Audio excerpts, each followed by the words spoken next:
On today's show, it's another tough week ahead for the Cleveland Cavaliers as they have matchups with Milwaukee, New Orleans, Golden State, Brooklyn. We're going to talk about all of that and more next, right here on this bonus edition of Locked On Cavs.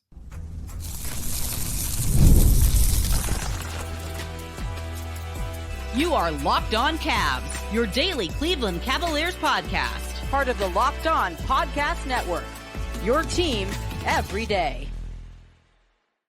What's up, everybody? My name is Danny Cunningham. You might know me from my time covering the Cleveland Cavaliers, places like 92.3 The Fan, Cleveland Magazine, my new Substack, The Inside Shot, and a number of other stops along the way. I want to say thank you to you for making Locked On Cavs your first listen today and every day. You can find the show anywhere you get your podcast, Apple, Spotify, anywhere else. Drop us a 5-star review. Say some nice words. Be a friend. Tell a friend about the Locked On Cavs podcast. Make sure you're subscribed. Make sure they're subscribed. Also, check us out on YouTube. Just search Locked On Cavs on YouTube. If you're watching this video right now, do me a favor, hit that thumbs up button, click subscribe, and hit the notification bell so you don't miss the latest Locked On Cavs content coming your way every day. Today's show, of course, is brought to you by FanDuel. You can start the season with a big return on FanDuel. New customers can place a $5 bet, and you'll get started with $150 in bonus bets if you win your first $5 bet. Visit FanDuel.com today to get started. Also, Locked On Cavs now has a newsletter introducing the Locked On Cavs daily newsletter. It's your one-stop for ultimate team and league coverage delivered right to your inbox every day. Sign up for free now at LockedOnDaily.com. That's LockedOnDaily.com, and start your day with the all-new free Locked On Cavs newsletter. The Cavs had a great week last week. Went 4-0, beating some tough teams in the Knicks, the Lakers, the Magic, even though Paulo Banchero didn't play, and Milwaukee on Saturday night. This week, it's much of the same. They've got the Bucks again tonight on Monday. If you're watching this Tuesday or later, then they already played the Bucks. They've got the Pelicans on Wednesday, the Warriors on Friday, and the Brooklyn Nets coming up on Saturday as their third back-to-back of the season. So it's going to be a tough week. I'm very happy to be able to catch up with some people about the teams that the Cavs are playing. Talked with Jake Madison, who covers the Pelicans. Justin Garcia does a great job covering the Bucks, and John Dickinson, who covers the Golden State Warriors for KNBR out on the West Coast. So I had conversations with all three of those guys. Really fun stuff. I really think you're going to enjoy this episode. So like I said, make sure you are telling your friends about Locked On Cavs. I want everyone to have the same Cavs content that you do. But without anything else, here's my conversation with a guy who covers tonight's opponent, Justin Garcia from Locked On Bucks. And joining me now from Locked On Bucks, Justin Garcia, who covers the Milwaukee Bucks, and things not necessarily going great up in Wisconsin. Justin, the thing I have to start with, why are the vibes so bad with the Milwaukee Bucks right now? You think they're bad?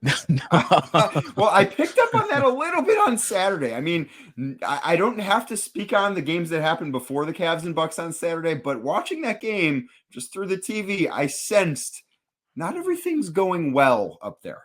No, I don't know. Like, that's been one of the stranger parts of the season is I think there was a lot of people that are out on the Bucks, and I get that even before the season started. Like, for as many reasons that I could point to be optimistic for this season, if you're out on them, you have just as many or more that you can point to say, no, it ain't going to work. But then night one in Philly, everything that you hope to see and everything that we were told and expected would be better with this group this year happened. You're like, okay, so I'm not crazy here. This exists, and this is what this team is going to look like. And then the wheels just kind of fell off after that. It's funny you mentioned the bad vibes because I think that's certainly been present through these first 6 games, but I suppose it speaks to where the Bucks are through these first handful of games that a loss against the Cavs, I think, was their best game of the season. And you left that feeling like, okay, the record's still not great. There's a lot of work to be done there. And Doc Rivers, who is very polarizing, has shared with us a couple of times, the stuff that I see going on in practice, like every coach will say, I just feel like our run is coming and we're going to get there pretty soon. And when you leave that Cavs game, I think you could kind of talk yourself into, okay, they did a lot of things better here. And it started to look more like everything that worked in Philly against a shorthanded team. Like we saw more of that. Giannis and Dame looked very good together. Their defense was good enough to win a game. But you just keep going back to that record and the fact that they're not out of the woods yet. You still have, obviously, one more game with Cleveland. The first 10 games, the 4 remaining, one more with the Cavs, one more with the Celtics, one with the Knicks. And the Utah Jazz, who, if you say, okay, there's our win, I'm sure you said that about the Bulls, about the Brooklyn Nets, about the Memphis Grizzlies. And it's a Jazz team that I think the lowest point of the season last year for the Bucks, the Jazz gave that to them. It was right before Adrian Griffin was fired, and the Jazz took a 33-point lead into halftime in Milwaukee in late January for a team that at that point was already saying, we don't really want to win this year. We're not trying to make the playoffs, and the Bucks were basically trying to dig themselves out of a hole. So long story short, I think a lot of the vibes, certainly with fans, are here we go again. This is starting to feel like last year. And I think to some extent for some of the players that have been there, I'm not saying that's all of it, but I'm sure part of that goes through your mind too of, man, we went through these stretches last year and look how that went. That I think that's a lot of what we're seeing here. So does it to you feel like last year? Because we know, to rewind, the Bucks fired Adrian Griffin in the middle of the season, but unless I'm misremembering things, when they fired him, it almost reminded me of when the Cavs fired David Blatt back in 2015, 2016, because Milwaukee actually had a pretty good record when that happened. Like that is the one thing that I look at as, okay, maybe the vibes remind you of last year, but at least the team was winning somewhat consistently in the previous season. Yeah. So, I mean, that's what comes with a caveat too. And it's been funny, the revisionist history we've seen even from Bucks fans. They were 30-13 when they fired Griff. I think the Cavs were 31-13. So he had the second best record. Yeah. Right around there. But at least like for Blatt, it was his second season. And I guess he went to the NBA finals in his first. It didn't look good. Even when they were winning, they had either the easiest or the second easiest schedule to date at the time that they fired Adrian Griffin. And, everybody that tells you they looked better last year, they're lying. Like, I remember having these conversations on post-game shows where the Bucks were struggling to beat the Pistons and going to overtime with those teams. Like, yes, they were winning. They didn't look good. And it was against an easy schedule that they were struggling to beat these teams that were inferior to them. So that's always going to be the complicated part about the Griff legacy is they had a really good record, but it was clear. And Giannis and Dame and Chris Middleton all played in a lot of games. And that was one of the other things that really turned when Doc took over. Health and the schedule that they had became just insurmountable. Chris Middleton was on pace to play in the high 60s of games with the amount of games that he was playing under Adrian Griffin. So you had your guys. You were clearly winning on talent against a very easy schedule. And then when it picked up, there was just way too many flaws. I mean, at the time of his firing, too, their defense was rated 23rd in the league. The offense was good, but you're not going to sustain success, even if you have the number one offense, if your defense is 23rd. So I think what feels like last year is, when Doc took over, the schedule was very difficult with a 5-game road trip. You went 1-4 on it. And just down the stretch, it was like one playoff team after another that you were playing. And they weren't healthy. And the Chris Middleton injury that occurred in Phoenix. Now, I think it's the second or third most difficult schedule through the first 10 games of the season. Chris Middleton hasn't played in any of these games. So you're going up against tough competition. As much as we kind of said, one of the things I'm looking forward to is Doc Rivers basically got to audit the class last year and got to know those guys and got to see the young guys and everything else. So there shouldn't be that continuity issue. It's been there to a lesser extent because they're doing some things differently on defense with Greg Buckner, basically the defensive coordinator now. They told us at media day and all throughout the offseason, they're going to do things differently offensively. And they have. They've used Brook Lopez a lot differently, but what's really stood out the most is, like take game 1 against Cleveland. your defense was good enough to expect to win. It wasn't elite. It wasn't better than the Cavs, but compared to what we've seen in the last year plus, that was a terrific defense that the Bucks played against a very good team. But, you know, one of the things that the entire coaching staff has brought up all through these first 6 games is we're still looking for who that third scorer is, whether that's, you know, a combination of guys or one guy. We don't really care. We just need somebody else to consistently score besides Giannis and Dame. You didn't get that against the Cavs. And outside of the season opener against Philly, they haven't gotten that in any of their games so far.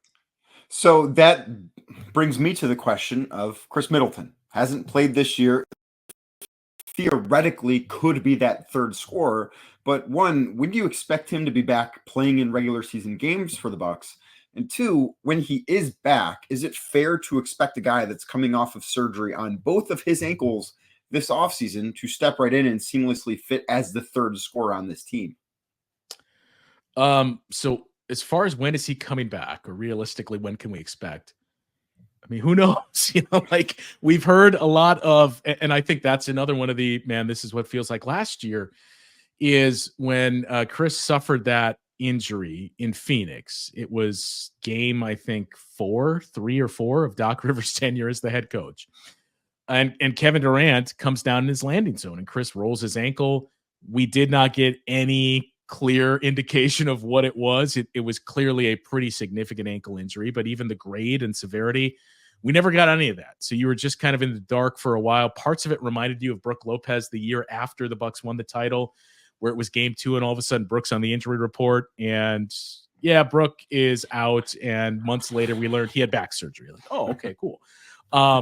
And we kept hearing last year with Chris, he's close. He's really close from Doc Rivers. And close was apparently 5 weeks that he missed.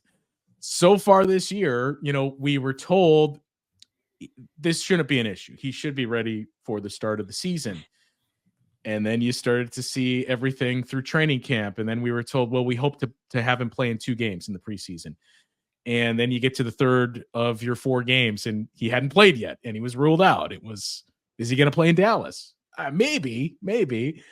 Then we get to the regular season and he's still out. And Doc Rivers has said he's getting close. And I know I said that last year, but he's close. So I don't know what to expect. It's something that we've talked about on our show too, of I don't know what the date is where you become officially worried of what's going on here. They have the organization is reassured, like there's been no setbacks, none of that. It's mostly just, I suppose you could kind of view it the way the Sixers are treating Joel Embiid, of like, we just want to make sure he is 100%. And even from there, I'd imagine there's going to be a minutes restriction and probably not going to play in back-to-backs and things of that nature. So I have no idea when to realistically expect him back. In terms of, can you expect him to be that third scorer? I mean, I know hope isn't a strategy, but I think that's what we're clinging to basically. And look, I think I get your point on the ankle surgeries. It's still a third guy that you're looking at. And what he showed in that series against the Indiana Pacers when he was the only guy is what gives me the most optimism for him to fill that role. I mean, at the very least, I know Chris Middleton can hit those open shots and can help space the defense and can give you, even if it's 14 points a night, which is pretty far removed from what we've seen with peak Chris Middleton, but 14 to 16 points, I mean, that would be a lifesaver for where this team has been at offensively recently. I will get you out of here with this one, Justin, and especially because you have very recently seen the Cavs close up, and you will watch them again tonight as they take on the Cavs in the second of this little home-and-home stretch. But how has your opinion of the Cavaliers changed throughout their hot start and after seeing them in person? Not a whole lot, honestly. Like, I love Kenny Atkinson, and you know, he was a guy that was linked to the Bucks a couple of times, but that was one of the names that came up when Adrian Griffin was fired. You just look back at what he did with the Brooklyn Nets and how he helped build that culture and grow some young talent there.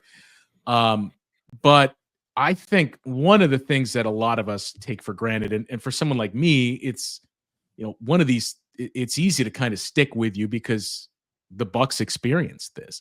And that was, Kenny talked about this, and I'm sure he's talked about it with all you guys throughout the course of training camp and everything else. But before the game on Saturday, he mentioned, like, nothing's really surprised me with this group. I stepped into an ideal opportunity. There's so much continuity, and there's a group that's played together for X amount of years. There's guys I have familiarity with that we spent so much time picking apart small sample sizes of like, well, this pairing can never work, and these two guys can't fit together. So you got to make some type of move. Everybody assumed Cleveland's got to make two trades. They got to trade one of the bigs and they got to trade one of the guards. And they didn't, and said, no, we believe in this. We think Kenny Atkinson can take us there. And you don't always win in your first try. Like you have to build that process to winning. We saw it with the Bucks. We saw it with the Denver Nuggets. I'm not saying the Cavs are going to win the title, but I think that's a large part of what you're seeing with this group. So if anything, it surprised me just how seamless it's been for them. But I really expected the Cavs to be up there before we, when we gave our season predictions too. I had a hope it would be the Bucks, but said, look, either the Bucks or Cavs, whoever wins the Central, I think that team is going to have the second best record in the East and maybe even finish in front of Boston because of the unknown of Kristaps Porzingis. So 7 games in, the Cavs so far have been everything that I expected. Yeah, I think they've been, the seamlessness of it has certainly been the thing that's impressed me the most. I didn't expect their offense to look as good early on as it has for the Cavs. But Justin, doing a great job covering the Bucks. Check him out at Locked On Bucks if you want to learn more about Milwaukee, hear their reaction to the Cavs beating Milwaukee on Saturday, or just want to keep up with a Central Division rival throughout the season. Again, that is Locked On Bucks. Justin, thanks so much for doing this. Anytime. Today's show is brought to you by BetterHelp. If we're in the month of November, what does November always mean? It means Thanksgiving is here, and it's a time to give thanks to, for what you're lucky enough to have in your life, for the people you're lucky enough to have in your life. Maybe a girlfriend, a wife, a parent, a sibling, a best friend. But there are people that we alert that we're thankful for in the month of November. Well, I'm here to tell you that with this month being so much about gratitude and, the people we're all thankful for, we need to do a better job, I think, of making time to be thankful for ourselves, right? Like there's another person in your life you should be thankful for that you don't think of often enough. And it's you. And sometimes it can be hard in the crazy world that this is to remind ourselves just how important we are and how to make sense of the world around us. And a great way to do that is by starting therapy. It is something that absolutely can help calm down the world around you, can help you to remind you about how important you really are. So if you're thinking of starting therapy, give BetterHelp a try because it's entirely online, designed to be convenient, flexible, and suited to your schedule. Just fill out a brief questionnaire and get matched with a licensed therapist. Plus, you can switch therapists at any time for no additional charge. Let the gratitude flow with BetterHelp. Visit BetterHelp.com/LockedOnNBA today to get 10% off your first month. That's BetterHelp, HELP.com/LockedOnNBA, LOCKEDONNBA today, and you get 10% off your first month. Head on over to BetterHelp.com/LockedOnNBA.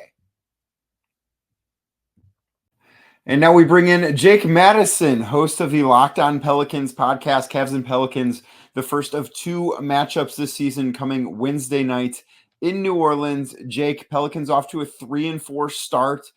Sunday night, lost to the Atlanta Hawks. Zion Williamson did not play with a hamstring issue. Is there something going on there? Is there in danger of the Cavs not seeing him on Wednesday night? But there's some potential there. I think we're going to know more on their second night of a back-to-back. They play Monday night, as says the entire NBA, on Monday night. And if he doesn't play in that one, then I'm going to be concerned that this is something to kind of keep an eye on going forward. This is someone who's had hamstring injuries the past 2 years. It kept him out of their postseason against that sweep against the Oklahoma City Thunder. The year before that, it limited him to around 30 games. He didn't play after January. Hamstrings can be tricky. There's not much you can do. You can just rest them. That's about it. He came into the facility, what I was told, just it feeling a little bit off. He went through a warm-up and was kind of jogging, doing all of that. wincing a little bit. I wonder if this was just precautionary rest and they'll play him on the second night of back-to-back. But if he misses this game against the Portland Trail Blazers, then I'm going to be kind of worried just given the history with it. But this is the guy they've got to keep healthy this season. So resting him for a game, that doesn't surprise me necessarily. Right, and health has, I think it's fair to say, not been on the Pelicans' side so far. They've had a number of different injuries that has gone against them. That might be part of the reason why they've gotten off to a 3-4 start with so many guys missing time. How have the Pelicans kind of navigated through this just injury-filled start to the season? It's been good and bad. Look, in this game against the Atlanta Hawks, they missed 5 of their 6 best players. They were down Zion Williamson, CJ McCollum, Trey Murphy, DeJounte Murray. There's probably someone else that I'm forgetting about in all of this as well. It's been pretty rough, to be perfectly honest. And, the fact that they got a win on Friday against the Indiana Pacers shows there's still talent here. That was Zion and Ingram playing particularly well. In this game against the Atlanta Hawks, you saw Brandon Ingram play really well. There's enough talent here to be kind of competitive in some of these games, but ultimately the better roster is going to win out more often than not. And that's kind of what you saw in this one. So they're weathering the storm as best they can. What I'm looking for with this team is, can you be competitive? Can you play hard? Can you run sets? Can you find ways to get Ingram open, Jordan Hawkins open, those kind of guys? They had a 4-game road trip before this where they went 1-3, a loss to the Portland Trail Blazers, 2 to the Golden State Warriors without Steph Curry. They looked lifeless. That looked like a team that needed to fire their head coach and to make some serious changes here, even with all of the injuries. They just weren't trying. There was no fight in that team. They come back home. They look really good against the Indiana Pacers. For 3.5 quarters, they look pretty good against the Atlanta Hawks, all things considered. So I think they're still kind of trying to find their way amidst these injuries and doing their best to compete, which kind of just means you shrug a little bit and it's it's injuries. What are you supposed to do? Right. With all the injuries, I do want to know from you, and I have watched a couple of the Pelican games, mainly the ones when they were out west against the Warriors. And one of the things that stood out to me is it just felt like their shot diet was off. Like the Warriors were winning that game without Steph Curry because they're just going to bomb away from 3 and hope that the variance is in their favor. And that particular night it was. But what positive things have you taken away from this team having to play without so many of their good players? Like what bright spots have you been able to come up with? Yeah, you've seen a couple of guys step up, right? In this game against the Atlanta Hawks, Jordan Hawkins got shots off, and that's not easy to do, right? When you're that injured. He took 8 3-pointers, and all of those were good looks. This wasn't just taking shots to take shots. They were running him through multiple screens, drag screens, pin downs, elevator doors, and things like that. They were drawing up plays for him, and for a team that was keen in on him. Look, there wasn't a whole lot you needed to defend against the Pelicans on Sunday night with all of the injuries that they had here. To kind of generate good looks, I think says they're doing something right. Even if you don't ultimately win that game, it's kind of process over results, and you're starting to see some of that come together. You also have a guy that's on a 2-way deal that they signed in Brandon Boston Jr., who's looked pretty good these past 2 games. Looks like he can be an impact scorer off the bench and be a little bit of lightning in the bottle for you. And then you have Yves Missi. Look, all offseason we talked about Brandon Ingram being traded maybe to the Cavaliers for Jared Allen in a deal like that. They needed a starting center here, or at least an NBA-ready center. And look, I think Daniel Tice has played well, but he ain't it, right? That's a guy who's going to be in Europe, and you could argue is the worst starting center in the league. Yves Missi, who they drafted outside of the lottery at the 21st overall pick, has played well. I wouldn't say he's been amazing or anything like that, but he certainly looks serviceable and given them a shot blocker and a bit of a rebounder that they haven't had before. So there's definitely been some bright spots amongst these injuries. And I think that's something that they're looking at, okay, we've got a future starter in Yves Missi here. We've seen what Hawkins is able to do. We feel really comfortable with having confidence to put him into the rotation and those sorts of things. And those are important pieces on this team that when they get healthy, they should be much scarier than they are right now. So when they get healthy is obviously the key to that. Zion, I don't think is necessarily part of that conversation yet. No, because I agree. He could play tonight. But DeJounte Murray, I believe 4 to 6 weeks was the initial timeline. CJ McCollum to miss multiple weeks. Trey Murphy to miss multiple weeks. Who do they miss most from that group right now, do you think? It's DeJounte Murray. they'll even say that themselves, and they've said that enough here, right? Like, this was the big offseason acquisition. They traded a bunch of depth. They traded away Larry Nance Jr., who played a bunch for this team the past year, closed games for him. They traded Dyson Daniels, who's an elite defender already 3 years into his career, who's starting for the Atlanta Hawks. And they brought in Murray to be a point guard. They identified 2 areas that they needed to address this past offseason. One of them was center. One of them was point guard. They weren't able to add both to this roster, but they got the point guard they really thought could help them. And when he stepped in, they learned that DeJounte Murray is much more, they've called him more of an alpha than they were expecting. This is a guy that's barking at others on the court, kind of being that like prototypical lead guard floor general that they've been lacking.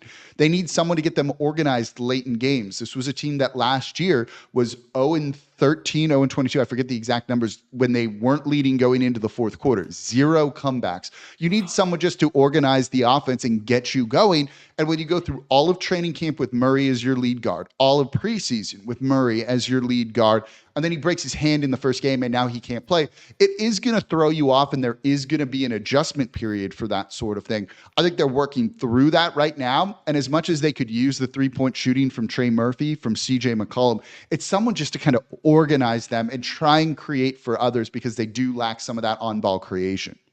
So Cavs Pelicans at the Smoothie King Center Wednesday night. Jake, the Cavs are off to the best start in the NBA. They're 7-0 as we record this, heading into action on Monday. As an outsider, as a neutral observer, what are your thoughts so far on the Cavs this season? I mean, they look good. They look very good. And I think you're kind of seeing Donovan Mitchell be a bit of an MVP candidate right now. And when you look at their offense, like, they're hitting their shots, and that becomes really tough to keep up. Of what they have a top 2-3 is what it is offensive rating in the league right now. I think this is a team that you're going to need to score against, and they're doing it in a variety of different ways. They're not taking like as many 3-pointers as I thought they could or should be, but they're taking like good shots. They're finding ways to kind of create those advantages, and that's what you really look for with them. And then they have just such activity on the defensive side of the ball that they've been really good there too, and we were expecting that sort of thing. And you looked at this team last year, right, with the kind of 2 guards, the 2 bigs, and it's like, does it all work? Do they need to kind of like diversify that a little bit more? They're finding ways to make it work this year, right? Like, that isn't as much of a concern. And I think that speaks to what coaching can do for a team when you make changes like that. Oh, they look good right now, man.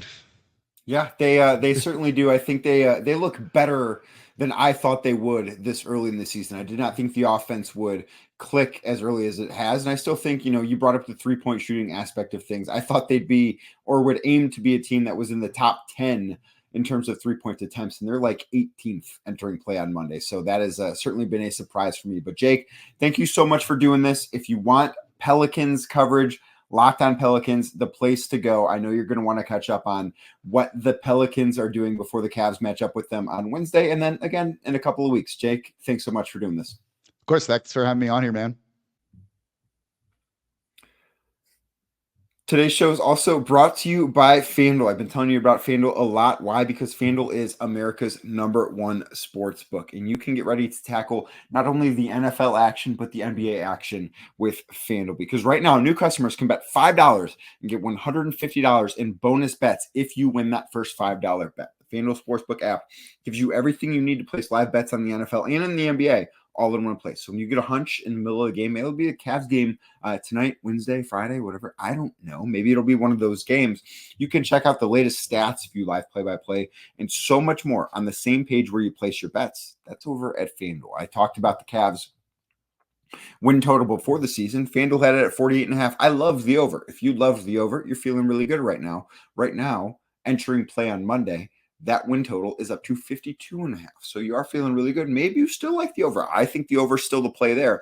Maybe you agree with me. If you do, FanDuel.com is the place to go. So head on over to FanDuel.com. That's FanDuel.com to join today. And you can get started with $150 in bonus bets if you win your first $5 bet. That's FanDuel.com, FanDuel.com today. Never waste a hunch, and make every moment more with FanDuel, an official sportsbook partner of the NFL. And now we welcome in a good friend, John Dickinson, who has covered the Golden State Warriors, among many other things, out in the Bay Area for a long time. John, now with KNBR, you can find him hosting Dubs OT on KNBR. You can find it on YouTube, Twitch, anywhere you get your podcast. here to talk about the Golden State Warriors, who are off to, I think it's fair to say, a bit of a surprising start. Not necessarily because the Warriors can't be good, John, but because they've been doing without Steph Curry. How have they gotten off to this start without the best player in their franchise history? Yeah, 5-1, and thanks for having me, Danny, to begin the year. And they've done it with defense and depth above everything else. The Warriors touted coming into this season the fact that they believe they have 13 players that are all capable of being in an NBA rotation. And with Steph Curry out, it's been a lot of that depth in different ways stepping up to offset. Buddy Hield has been tremendous the first 6 games of the season for the Warriors. He's led them in scoring 5 different times. He's been over 20 points in all of those. So he's kind of made up for the lack of not having Steph Curry shooting. He's also made up for the lack of not having Klay Thompson shooting around with Klay moving on to Dallas in the offseason. But it's been a lot of him, and then it's been committee. It's been really good defense. Some of it, I think, has been opponent-specific. They played a couple of games against the Pelicans. Pelicans kind of quit on the second game. That was one of those weird baseball-style 2-game series in the same city, and the Warriors came from 20 down in the first of the 2 to win by 18 against the Pelicans. And you want to talk about depth, and I say 13 guys who can play. Well, Lindy Waters III, who went to Oklahoma State and was with the Thunder and was a G Leaguer in the Thunder system and played a little bit for the Thunder, was somebody the Warriors gave up their second-round pick for on draft night. And he was somebody that they brought over, can shoot, can move the ball. He's a willing and able defender. And Steve Kerr said on opening night, hey, he's the one guy that I told isn't going to be in my 12-man rotation. He comes out playing 12 in Portland on opening night, surprised everybody. And Lindy Waters was the odd man out. Well, fast forward 6 nights later at home against the Pelicans, and with Steph Curry out, Lindy Waters gets a role and ends up being the leading scorer in a game that the Warriors flipped from being 20 down to win by 18. So it literally has been everybody. Andrew Wiggins started off great, kind of a bounce back year for Wiggins in the first 3 games, but they didn't have Wiggins in either of the games against the Pelicans. He got banged up against the Clippers after having his best game of the early going. So it's been a lot of young players stepping in as well. Brandon Pajemski stepping in to be the starting point guard, the first-round pick from last year. And then Jonathan Kuminga really has played well coming off the bench over the last 3 games after not performing well starting at the small forward in the first 3 games. But the Warriors good enough. Again, a little bit schedule specific. They got a good draw early in Portland and Utah the first couple of games on the road, and then a Pelicans team that had some guys out and also rested some guys in the second of that back-to-back.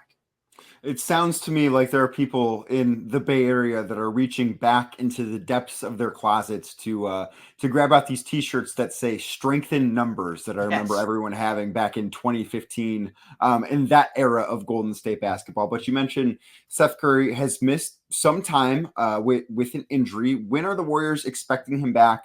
Is this a situation where he's going to be good to go as soon as he's back in the lineup, or are we going to have to see him be kind of ramped up to get back full go 4 games? Yeah, the Steph Curry injury when he went down against the Clippers, it looked like it was going to be a minimum of a couple of weeks initially, just the way that he rolled the ankle and then was kind of stretching it out on the bench, and then was able to come back into the game and then immediately rolled it again and hobbled to the locker room at that point. And typically that's 10 days to 2 weeks has been kind of the norm for Steph, but he healed pretty quickly and was already walking around. There was no boot. It wasn't a high ankle sprain type of a deal. So immediately the Warriors had this thing set as day to day going back to last week. He's questionable for their game Monday night in Washington, D.C. If he can't come back in that one, I think there's a strong likelihood that he's back Wednesday as they'll play game 3 of their 5-game road trip at Boston. And I would say it's 99.9999% sure he's going to be playing against the Cavs in the game on Friday night. But if not the game against Washington, I think the Boston game, which is one of those national television games, obviously Steph back in one of the buildings where he's won an NBA championship, in the building where he won that finals MVP back in 2022. I think he wants to be back in that atmosphere. It's a nationally televised game, so the league's going to want him back there. I would expect at the latest, Steph is back in Boston Wednesday. You mentioned Jonathan Kuminga coming off a bench, which was a decision the Warriors made a couple of games into the season, if I'm not mistaken. John, what went into that decision and how has he responded to that? He's responded well to it. That doesn't mean that he's necessarily happy about it, but he or his camp is necessarily happy about it. But he's responded to it well. And look, he started at small forward, which is a position that he believes he should be playing and is his best and most natural position. Now, there's been a little bit of a rift between the Warrior coaching staff and Kuminga as to what his best position is. Steve Kerr historically has really thought of him more as a 4 than a 3, and doesn't like to put him out there on the court where it's Draymond Green and a big out there with him. But Steve Kerr, I think in part because it gave him the ability to do some different things with the bench and some of the other lineup combinations that he wanted to go to at other points in the game, and also giving Kuminga an opportunity, almost an olive branch. Hey, we're going to work with you and try to allow for you to play the position that you think you're most natural at. We're going to let you do it with Steph Curry out there. We're going to try to let you do it with Draymond Green out there. It didn't work the first 3 games of the season. That starting lineup with Draymond and Trace Jackson-Davis, the center, and Steph Curry, and Andrew Wiggins actually playing the 2, did not work. It was outscored in the first quarters of each of the first 3 games, and it was clunky. Not enough shooting, not enough spacing. It put a burden on Kuminga to have to, I think, really look to get to the bucket without the proper spacing from the perimeter. He was turning the ball over. He was taking bad shots. I think he felt he needed to take a lot of threes because he's the small forward and the defense would present him with that opportunity. So here's what Steve Kerr did. Long-winded way of getting to the point. When Steph went out, Steve said, hey, I've got to replace Steph with 2 different players. And without the greatest shooter of all time in Steph Curry, he felt he needed to add a playmaking point guard to the mix in Brandon Podziemski and the shooting that is lost with Steph Curry. And so he needed to make 2 moves. And in doing so, he replaced Podziemski in Steph's spot.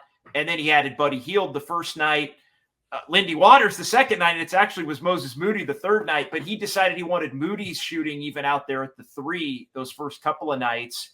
And that it created better balance not having Steph Curry. And Kuminga responded really well, despite whoever leaked it from his camp to Shams immediately with the big bold letters benched, which I'm telling you, Danny, I think that was a setup. I'm telling you right now, I'm going to give you a little insight. I think that was a setup. The way it was leaked, like it was, Steph Curry being benched or something. I was in an attempt to, if the Warriors didn't play well that night against the Pelicans and Kuminga did not play well, that the narrative could be continued that there's this rift between Kerr and Kuminga, and Kerr not wanting to put Kuminga in the best spots to succeed for him as a player, and some of the different Kuminga narratives that have come up at different points. What completely negated that was the fact that the Warriors were able to win the game, and Kuminga played really well, especially in the second half off the bench in helping them win the game. He won them the game in overtime that they almost blew in Houston on Saturday night. They blew a 31-point lead at Houston, saved themselves, got to OT, and then Kuminga had 6 of the 8 points in OT. With Draymond Green having already fouled out of the game, with Andrew Wiggins not doing a whole heck of a lot, and with Steph Curry obviously not available. So Kuminga, these last 3 have been his best 3 off the bench, and I think it's given Steve Kerr a little bit of freedom to do and try and get Kuminga acclimated to what's best for the team, as opposed to maybe what's best for Jonathan Kuminga, the individual, which has been a consistent tug of war now as we get into Kuminga's fourth year with the Warriors. And all of that is why this is one of the best, most entertaining sports leagues on the entire planet. John, last thing before I let you go, the Cavs have gotten off to a great start, as I'm sure you have heard. They're 7-0 entering play on Monday with the Milwaukee Bucks. What I've been asking, and I'm very curious your thoughts as somebody who's not in Cleveland, who doesn't have the ability to watch the Cavs every single night because you've got other things going on. How has this start for the Cavs changed your opinion of them as an outsider? Yeah, I think the Cavs were at a point where coming into this year, my view of them was they're going to have to make something happen. Otherwise, they're going to have to think about maybe breaking up this group that's been together the last couple of years. And they went a different route in terms of coaching. And Kenny Atkinson is somebody that we know well here in the Bay Area. I mean, he was Steve Kerr's lead assistant here the last few years with the Warriors, highly respected, somebody that I think had maybe fallen a little bit out of favor here, but Atkinson, did so well. He was beloved by the coaching staff, but I think the Warriors were at a point where they were looking to make some moves on the coaching staff. Regardless, they've added Terry Stotts and Jerry Stackhouse to their staff, but Steve Kerr loved Kenny Atkinson and everything that he brought to the table. So I don't want to get it twisted there. But Atkinson, with his history in the league, had, I think, a little bit more of an ability to pick a spot that he thought would be really good. And the Cavs, among openings, have a lot of talent. I mean, a lot of young talent, a lot of complementary talent in terms of guards and bigs. And I think Kenny Atkinson made the right choice. I think there's a lot of people in the Bay Area that are happy for Kenny Atkinson. But I kind of view the Cavs as somebody that needs to have a year where they really make a jump. Otherwise, this whole package of the group that they've had together here these last couple of years may have to start to be thought of breaking it up or tearing it down. So when I see 7-0, I'm like, wow, okay, they're doing the thing. And I think the number 2 team in the East is wide open. I think we all would agree Boston is the best team in the NBA and the best team in the Eastern Conference. But I think, especially with the moves that the Knicks made, I know the Knicks, hey, Karl-Anthony Towns, that's supposed to maybe make them the clear-cut number 2. I don't know that trade was good for either team. We can save that conversation for another time, but I think it's opened the door to a team like the Cavs that would probably look in the mirror and think that their season last year was disappointing, certainly the way that it ended, and a little urgency to get back closer to the top of the conference. So I see a lot of that urgency and the coaching change and some of the talent that has been there maybe being used a little bit differently is paying dividends in a big time way early on. Yeah, it absolutely is. The Cavs have been, I think, one of the better surprises. Just not that they're good, but how well offensively they've come together this quickly. Because I think that was something that a lot of people, including myself, didn't necessarily expect. But John, thanks so much for doing this. Very much appreciate the time. You can check out John, the host of Dubs OT on KNBR. Find that on YouTube, Twitch, anywhere you get your podcast. Check out John on Twitter at JD. John Dickinson does a great job covering not just the Warriors, but all Bay Area sports. One of the best. Thanks so much, John. Thanks, Danny. Thank you to Justin Garcia. You can check him out at Locked On Bucks. Jake Madison, of course, does a great job hosting Locked On Pelicans. And John Dickinson, really happy to get to catch up with an old friend who's covered the Warriors for a long time, been in Cleveland for 4 NBA Finals against the Cleveland Cavaliers. You can check him out on Dubs OT over on KNBR, on YouTube, Twitch, wherever you get your podcasts, out on the West Coast if you want to learn more about the Golden State Warriors. But I do want to say thank you to you for making Locked On Cavs your first listen today and every day. You can find the show anywhere you get your podcasts, Apple, Spotify, anywhere else. Drop us a 5-star rating. Leave us a nice review as well. Also, be a friend, tell a friend about the Locked On Cavs podcast. Check us out on YouTube. If you're watching this video right now, hit that thumbs up button for me. Click subscribe and hit the notification bell so you don't miss the latest Locked On Cavs content. Cavs take on the Bucks tonight.